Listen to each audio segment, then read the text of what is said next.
The predator smiled with all 6 of its blade-like fangs as it placed a blood-red hunting token on the obsidian table between them. "This is not a threat, human," High Huntsman Verak said, his voice a low grind of stone on stone. "It is a promise." Elias K. didn't move. The chamber's light panels cast sharp shadows over the Dravaker's scaled, high-gravity hardened frame. The predator's skin glistened faintly, ridged and armored, a living weapon even when seated. The token was the size of a human palm, etched with jagged runes. Elias knew its meaning. It marked prey declared for the hunt. Once given, there was no negotiation in Dravaker culture. The prey was expected to flee, fight, or die. Elias glanced at it once, then slid it back with a single finger. "Funny," he said, leaning forward just enough to force eye contact. "I was just about to give you one." The alien's pupils narrowed to slits. The low hum of Orion Station's environmental systems filled the silence, steady and cold.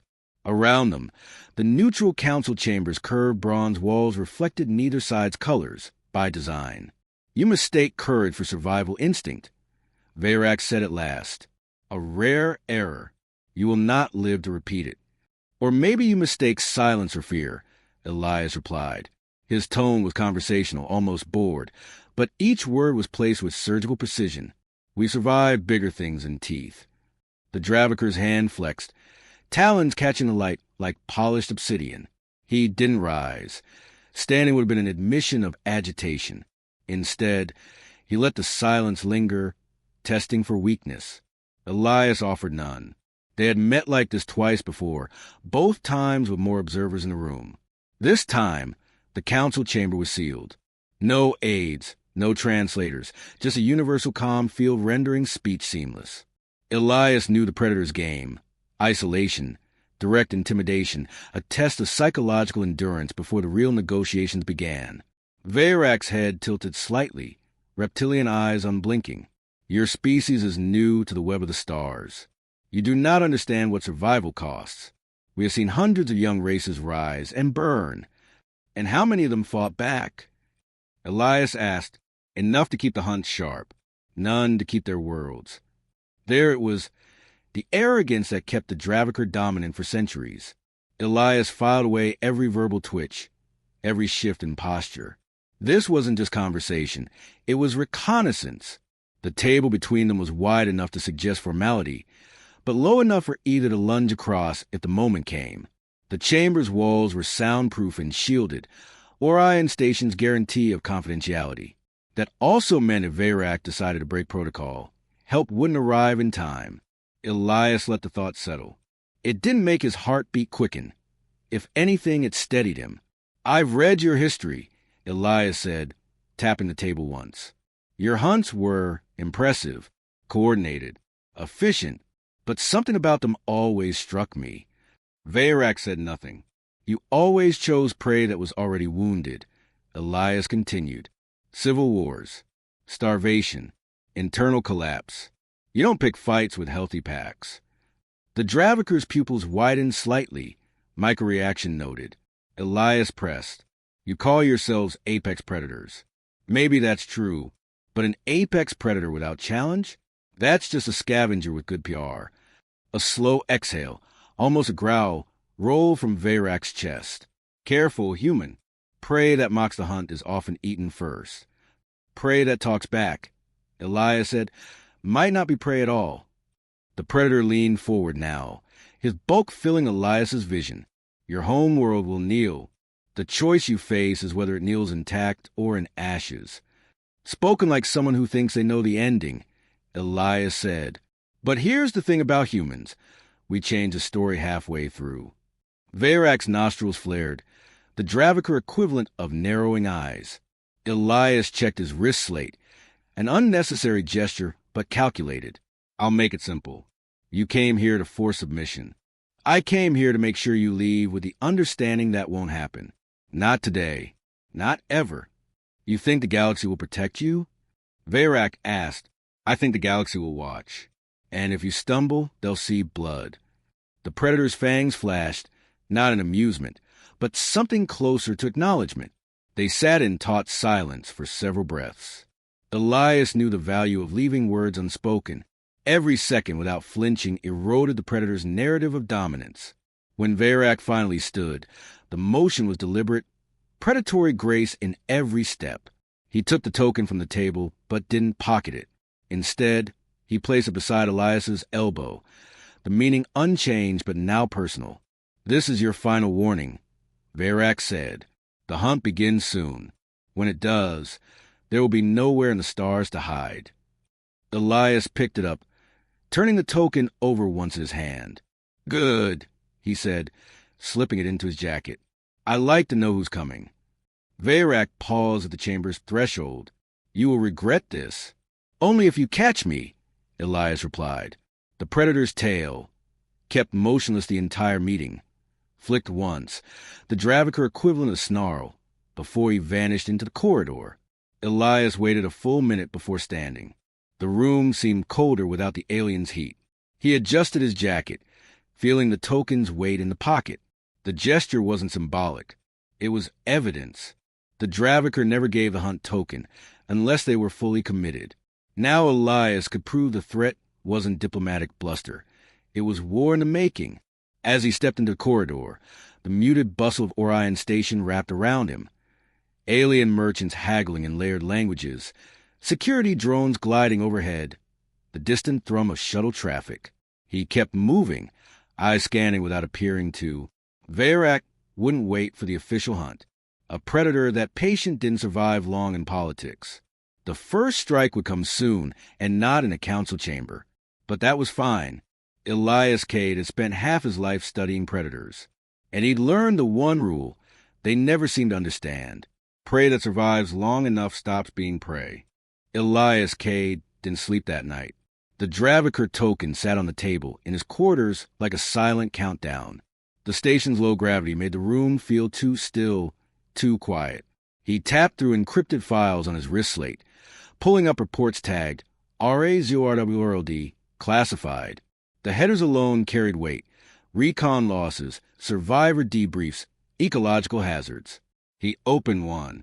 A shaky helmet cam feed filled the screen. Dense crimson foliage swaying in high winds, leaves serrated like blades. Beyond them, a shadow moved, large, fast, and low. The feed cut out after a wet crunch and a scream that was more air than sound. Razor World, the Draviker home turf for ritual hunts. No artificial arenas, no handicaps, only the raw ecosystem that shaped their species.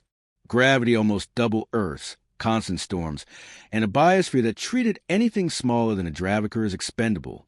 Officially, no humans had set foot there. Unofficially, Elias knew otherwise. The next file was from 2 years ago, flagged Delta Ghost Op. 3 human covert operators had landed to study Draviker hunting formations. Only one made it back. The survivors' debrief scrolled past, every sentence tight and unflinching. They don't chase. They herd, make you burn energy, force bad choices. When you're too slow, they don't kill right away, they disable you. The killing blow is ceremonial, and they don't hide it. They want you to know it's coming. A chime sounded. Elias closed the files. "Come in," he called. Lieutenant Kieran Voss stepped inside, lean and sharp-eyed. She'd been in intelligence long enough to read people as easily as data streams. "You're thinking about Razor World," she said without preamble. "Trying to think like they do," Elias replied. "They don't think like us." "They think like predators," Elias said. "That's not so alien." Kieran folded her arms. "The council's worried you're pushing too hard. They wanted a feeler meeting, not a challenge to their leader's pride." "He gave me the token," Elias said flatly. "That wasn't about pride. That was a declaration. The hunt's already started, just not officially." She glanced at the slate. "You're going back through the old op reports. They tell me 2 things," Elias said. 1, the Draviker don't waste energy on fair fights. 2, their dominance depends on controlling the field. And if they can't control the field," he let the thought hang. Kieran's expression shifted, part concern, part calculation. "You're planning something." "Just options," Elias said. "They want us on Razor World? Fine, but it'll be our version of it. Hours later, Elias was in a secure briefing room with an augmented holomap of Razor World's equatorial hunting zone rotating in the air. The projection showed terrain contours, jagged ridges, rivers of color of oil, and storm cells creeping across the hemisphere. The red zones blinked, confirmed kill sites from past hunts. Yellow zones marked unknowns. Dr. Relon, a xenoecologist, pointed to one of the red zones. This ridge system is where your covert team disappeared. The winds funnel through here like a blade. Limited visibility, high ambush risk. They like it because prey has no lateral escape. Good for them, Elias said. What's bad for them? Relon hesitated. Very little. The ecosystem's more hostile to outsiders than to them. But storms disrupt their biosensors. Atmospheric ionization scrambles their motion tracking. How long does a storm like that last? Minutes, maybe an hour. That's long enough. Later, as station lights dimmed to mimic night, Elias sat alone again, replaying a different file, one without video. Audio only, a Draviker Hunt song. Deep, resonant, and rhythmic. Not music for joy, but a cadence for movement, a tool to coordinate without comms. The rhythm shifted halfway through, almost imperceptibly, the moment prey was cornered. Elias listened to it 3 times. The cadence would matter. Predators telegraphed more than they thought. Morning cycle. Elias left for the diplomatic concourse to face another round of talks. The chamber was busier than yesterday. Alien delegates from half a dozen worlds lingering like carrion birds, waiting to see which way the wind would turn. Veyrak was already there, his massive frame unmistakable even in the crowd. He stood near a cluster of Draviker warriors, their armor dull with wear, weapons slung casually but within reach. One of them caught Elias's eye and smiled, not with humor, but anticipation. Veyrak approached, cutting through the murmur like a prow slicing water. Sleep well, human? Like a rock, Elias said. Razor World has that effect on me. A faint tilt to the Predator's head. You've been studying it. I study everything that wants me dead. The Draviker's throat plates flexed, their version of a chuckle. Knowing the trap does not make it any less fatal. Maybe not, Elias said, but it makes springing a choice. The council moderator's signal for order. The chamber's noise fell away. Today's agenda was simple. Confirm terms of engagement for the demonstration Veyrak had insisted upon, a live hunt to prove humanity's inferiority. The council, ever eager to avoid war, had agreed, under the guise of cultural exchange. Elias watched as the terms were displayed. Location, Razor World's equatorial zone. Duration, until prey is killed or escapes beyond the hunting perimeter. Hunters, 6 Draviker, led by Veyrak himself. Prey, 1 human representative. The last line drew murmurs from the alien delegates. Elias didn't blink. Agreed. Veyrak's gaze locked on him. You volunteer? Elias smiled. Of course. I'm the one you mark, remember? The Predator's fangs gleamed. Then the hunt begins at dawn cycle, 3 days from now. Elias leaned forward just enough for only Veyrak to hear. I'll make sure it's a good story for your historians. Veyrak straightened, satisfied, but somewhere deep in those slit-pupiled eyes, Elias saw the flicker of curiosity. Predators love the chase, but they love the challenge even more. That night, back in his quarters, Elias placed a token on the slate and stared at it. He had 72 hours to turn Razor World into his field, not theirs. Predators had patterns, and patterns could be broken. He smiled to himself, the first real smile since the meeting began. 3 days. That was long enough. The council chamber smelled faintly of metal and ozone, a byproduct of too many species breathing recycled air. Elias Cade stepped inside with the same steady pace he used walking into a live fire zone. No rush, no hesitation. Alien delegates occupied their crescent of tiered seats, each one representing a faction eager to watch the Draviker prove humanity's limits. For them, this was blood sport dressed as diplomacy. At the far end, Veyrak sat in a high-backed chair carved from a single slab of black stone. His warriors flanked him, motionless but radiating threat. Council moderator Serret, a tall insectoid with a voice like dry leaves, clicked for attention. Today's objective: to finalize parameters of the hunt. Both parties may propose clarifications. Elias waited, letting the Draviker speak first. It was a predator's instinct to set the frame, and he wanted them to believe they'd succeeded. Veyrak rose slowly, a deliberate show of strength. The human will be placed in the equatorial zone at dawn cycle. No weapons beyond what they carry at entry. No aid. No extraction unless they reach the perimeter. 6 hunters, myself among them. We hunt until the prey falls. Murmurs rippled through the chamber. Elias kept his face still, but let his voice carry. Agreed, with one amendment. The perimeter will be marked and its position shared with all council observers. Veyrak's gaze sharpened. So your allies can attempt interference? So they can watch. Elias said, if you're as confident as you claim, you shouldn't mind. The predator's throat plates shifted in a slow pulse. The hunt is between predator and prey. No audience changes the outcome. Then no harm in having one, Elias said, leaning back slightly. The casual posture was deliberate. Humans read it as relaxed, but he'd learned Draviker read it as dangerous. Council murmurs turned into discussion. The amendment passed. Veyrak didn't argue further, but his eyes never left Elias. When the session adjourned, delegates scattered into smaller groups, whispering and trading predictions. Elias didn't leave immediately. He circled the chamber's edge, stopping near a massive support column where Kieran Voss waited. You just made him question the terrain advantage, she said quietly. That's the point, Elias replied.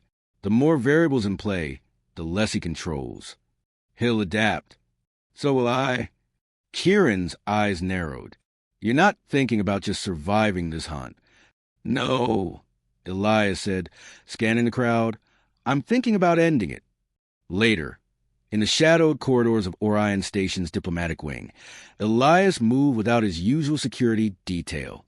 It was bait, and the Draviker took it.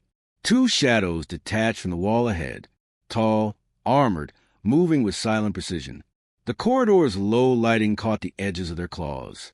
Elias didn't break stride. If you're here to deliver a message, he said, try words. They travel better.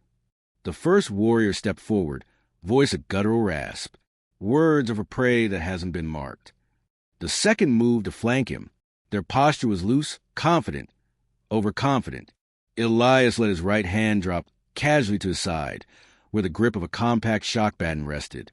If you're here to soften me up for your leader, tell him he should have sent more. The first lunged. Elias sidestepped, the baton flashing once. Contact crackle, collapse. The second hesitated, and that was all Elias needed. A pivot, a sweep, and the Draviker hit the deck with a metallic grunt. Elias crouched, voice low. Tell Veyrak I'll be harder to catch on Razor World than in a hallway. The warriors vanished into the station's crowd, nursing wounds and pride. An hour later, Elias sat in a secure comm booth linked to Earth's intelligence grid. A pale-faced strategist appeared on the holo, data stream scrolling beside him. You sure you want to push this far? The strategist asked. We can still petition the council to alter the terms. Too late for that, Elias said, and we can't look like we're backing down. I need a supply drop disguised as environmental debris. Small, undetectable until I'm on site.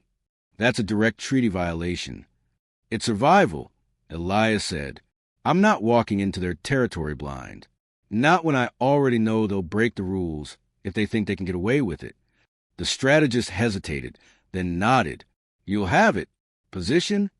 I'll send coordinates once I see the terrain. The next day's council session was quieter, but the tension was thicker. The Draviker entered together, armor gleaming under the chamber lights. Veyrak took his seat without looking at Elias. A calculated slight. Elias stood before the assembly. I have one more clarification. If I reach the perimeter alive, the hunt ends immediately. No pursuit beyond. Veyrak's head tilted. Planning to run? Planning to finish, Elias said evenly. The predator's jaw flexed, but he agreed. It was a concession that would look harmless to most. But in Draviker culture, acknowledging a limit was a seed of weakness. After the session, Elias stepped into the corridor and found himself face to face with Veyrak. No audience, no council oversight. "You play a dangerous game," the Predator said.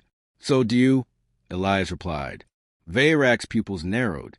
"On Razor World, there is no one to hear you beg." Elias let the silence stretch, then said, "On Razor World, there's no one to stop me from making you regret this."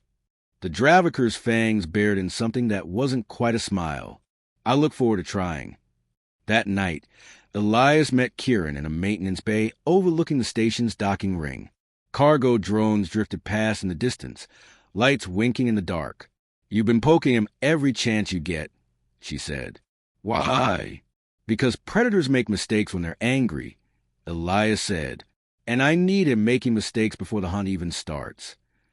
Kieran studied him for a moment. "You think you can beat him?" Elias didn't answer. Instead, he looked out at the void, the faint red glow of Betelgeuse staining the stars. In 3 days, it would be Razor World sky instead. And if he was right, it wouldn't be just another hunt. It would be the first time the galaxy saw the Predator bleed. The air on Razor World was heavier, every breath pulling twice the weight Elias was used to. The gravity pressed against his muscles, a constant reminder that this was Draviker soil. The dropship's hatch hissed open. Storm clouds churned over a jagged horizon. The equatorial zone stretched before him, a chaos of crimson foliage, black stone ridges, and rivers gleaming like oil. Somewhere in that expanse, 6 hunters were already moving. The Council observer shuttles hovered high above, their silver hulls glinting in the diffuse light. They would watch, record, and say nothing. Elias stepped out with deliberate calm, a compact rifle slung across his back, a shock baton on his hip. The rules hadn't forbidden personal weapons. They just made sure he'd be outnumbered, outmatched, and far from help. The dropship lifted away, leaving him in silence broken only by the hiss of wind through serrated leaves. He moved fast, skirting a ridge line, eyes sweeping for movement. His wrist slate displayed a minimal map, terrain only, no hunter positions. He'd have to rely on instinct. A faint thrum reached his ears, low, rhythmic. The hunt cadence. They weren't hiding it. They wanted him to know they were closing in. Elias dropped into a gully, using the terrain to mask a silhouette. The air smelled metallic, like rain about to fall. Storms here weren't just weather, they were weapons. The first attack came from above. A shadow leapt the gap between 2 ridges, claws extended. Elias rolled, the Draviker landing hard where he'd been standing. The Predator's weight cracked the ground. Elias's baton snapped up, jamming into the warrior's ribs. A flash of blue arcs, a hiss of pain. The hunter staggered. Elias didn't finish him. Too much noise would draw the others. He slipped into the foliage, moving before the warrior regained footing. The cadence shifted in the distance, the hunters communicating through rhythm. He'd bought seconds, nothing more. A storm front was forming over the ridge ahead. He could see the lightning flicker through crimson canopy, hear the wind build to a howl. Perfect. Elias angled toward it, boots slipping in the mud as the first fat drops hit. The air crackled. His slate flickered under the ionized charge. He reached the ridge crest as the storm broke. Rain slammed down, visibility dropping to meters. This was his chance. Storm scrambled Draviker sensors. He pulled the small beacon from his jacket, disguised as a shard of local rock. A quick twist activated it. Somewhere high above, a human drone would release a supply package, its fall masked by the storm. Minutes later, a thump landed in the mud behind him. He turned, slicing open the canister. Inside, a coil of microfilament line, a collapsible scatter charge, and a small packet of nutrient gel. He took only what he needed, burying the rest in the muck. Too much gear would slow him, and weight was already his enemy here. The cadence drew nearer again, louder, tighter. They'd predicted his path. He slid down into a ravine, the walls slick with algae. Movement flickered at the edge of vision. A second hunter, circling above. Elias pulled the microfilament from his belt, anchoring it between 2 jagged stones at shin height. He kept moving, deliberately loud. The hunter dropped into the ravine, momentum carrying him forward and straight into the line. The filament bit deep, slicing armor plating, dropping the predator hard into the mud. Elias didn't linger. He was already moving upslope, the storm masking his trail. Halfway up, a bolt of lightning struck a ridge 50 meters away, the shock wave slamming into him. He hit the ground, ears ringing. The storm was peaking, and that meant his window was closing. At the crest, he spotted the perimeter beacon in the far distance, faint, but there, between him and it. Open ground broken only by scattered stone outcrops. It was the kind of ground the Dravaker loved. No cover, no chance to hide. The rain eased. The cadence shifted again, slower, heavier. They knew he'd have to cross the open field. Elias took a breath, feeling the weight of the gravity in his legs, the pull of fatigue in his shoulders. Then he ran. The first shot came from his left, not a projectile, but a spear, its tip tearing through the space where his chest had been a second before. He kept moving, zigzagging between stones, each step heavier than the last. A shadow moved ahead. Verak himself, blocking the direct path to perimeter. The predator stood still, letting Elias see him fully. Armor gleamed wet under the fading rain, claws loose but ready.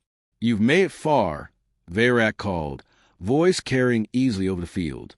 "Farther than you planned," Elias replied, slowing but not stopping. Verak tilted his head, but not far enough. The other hunters began to close in, their silhouettes breaking through the mist. 6 in total, the net drawing tight. Elias stopped, breathing steady despite the pounding in his chest.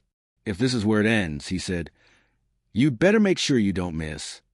He palmed the scatter charge from his belt, thumbed the arming stud, and dropped it into the mud between them. Verak's eyes flicked down, and Elias moved. The charge went off with a deafening crack, throwing mud, shrapnel, and static into the air. The blast blinded the hunter's sensors for seconds. It was enough. Elias cut right, sprinting for a narrow break in the net. The perimeter beacon flared brighter. The hunters roared behind him, the cadence now a pounding war drum. Every step felt like running through lead, but he didn't slow. A claw grazed his shoulder, hot pain, but he kept going. Then his boot hit solid ground beyond the beacon line. A deep, resonant chime echoed from the perimeter towers. The hunt was over. Verak stopped short of the line, mud streaking his armor. His gaze locked on Elias, unreadable. "You cross," the predator said. "Looks that way," Elias replied, blood on his sleeve but a smile in his voice. Verak's jaw tightened. "Next time, there'll be no line." Elias met his stare. "Next time, you might not be the one hunting." The predator said nothing more. He turned, signaling his warriors away.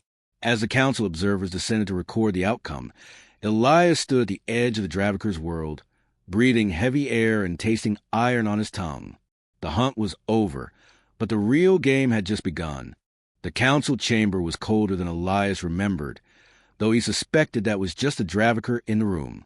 Delegates from a dozen worlds sat in the rising tiers of the amphitheater, their faces unreadable under shifting ambient light. The central floor was a perfect circle of dark stone, polished to mirror shine. Verak stood on one side, armor gleaming, the red scars of the hunt still visible along his neck. Elias took his place opposite. The High Arbiter's voice rolled through the air like distant thunder. "Under the terms of the trial, the prey has crossed the line. By ancient measure, this is victory." A murmur spread through the tiers, disbelief, irritation, amusement. The Dravaker contingent didn't murmur. They stared straight ahead, jaws tight. Verak stepped forward. Victory in running is no victory at all. The prey evaded. He did not dominate. Elias's reply was calm. "If the rules were domination, you have said so before the start." The Arbiter raised a long, clawed hand for silence. "The result stands." Protocol demanded a recounting of the trial. Verak's retelling was clipped and disdainful, each detail chosen to diminish Elias's skill. He ran from strength, hid in storm, used tricks, not honor. When Elias's turn came, he didn't list maneuvers or traps. Instead, he leaned forward slightly, voice steady but carrying. "I didn't survive because I was faster. I survived because I learned. Every strike, every chase, I watched you. I know how you move, how you breathe before you leap, how your cadence shifts before you close in. The room was still. The Dravaker prided themselves on being unreadable in the hunt. I wasn't your prey, Elias finished. I was studying my enemy. Gasps rippled through the non-Dravaker delegations. It was a breach of decorum to call another delegate an enemy on council floor, but it was also the kind of statement that stuck in memory. Veyrak's jaw flexed. Careful, human. You've crossed one line already. Elias didn't break eye contact. And I'll keep crossing them until your people realize we're not prey. The Arbiter moved to close proceedings, but Elias spoke again, his tone shifting from challenge to precision. High Arbiter, I request my right under Article 12 to submit a counter-trial. That froze the chamber. Article 12 was an old clause, rarely invoked, allowing victorious prey to name terms for reversal of roles.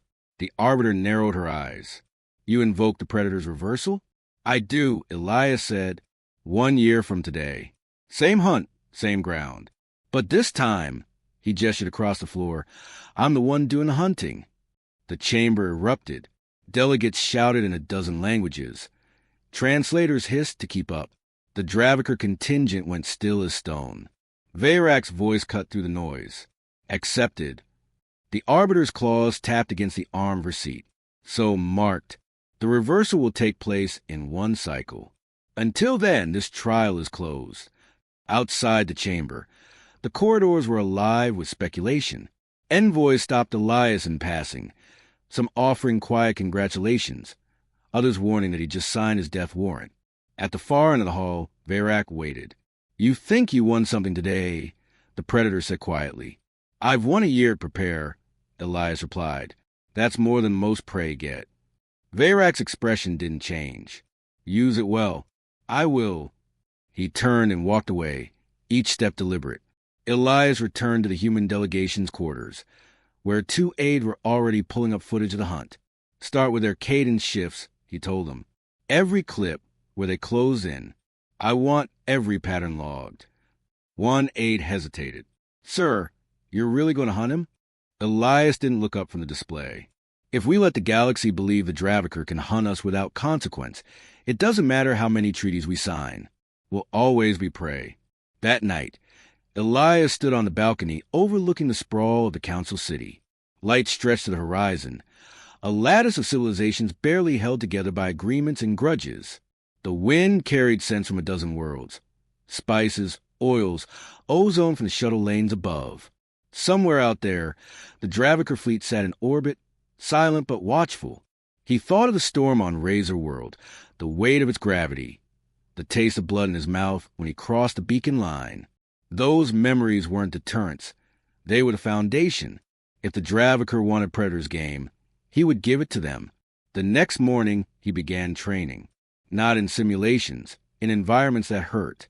High-gravity fields to break his endurance. Blade duels against mercenaries from the Orion syndicates. Blind hunts through methane fog with only sound to guide him. He studied their anatomy with xenobiologists, learned where their armor flexed, how their muscles anchored, how their lungs cycled air before a lunge. And every night, he watched the footage again, the precise moment each Dravaker made a decision in the hunt. 6 months in, an encrypted message arrived without source. No signature, no trace. Just a set of coordinates on Razor World and a single phrase. See for yourself. Against his advisor's protests, Elias went. The site was an old Dravaker training pit, and in its center hung the armor of a fallen hunter, pierced clean through the chest. Attached was a note in claw script. Not all of us hunt for the same reason. It wasn't an alliance, but it was something more dangerous. Descent inside the Predator's ranks. When the year closed, the council chamber filled again. This time, the murmurs were anticipation, not skepticism. The idea of a human hunting a Dravaker had spread far beyond these walls. Veyrak entered first, unarmored, carrying only the claws nature gave him. Elias followed, wearing a light mesh suit, carrying no visible weapons. The Arbiter's voice was the same as before. By Article 12, the roles are reversed. Predator and prey will enter the hunt. Only one will cross the line. Elias glanced at Veyrak. You remember what I said after first trial? That I might not be the one hunting, Verak replied. Elias smiled without warmth. Time to find out. The hunt would begin again, but this time the prey had teeth,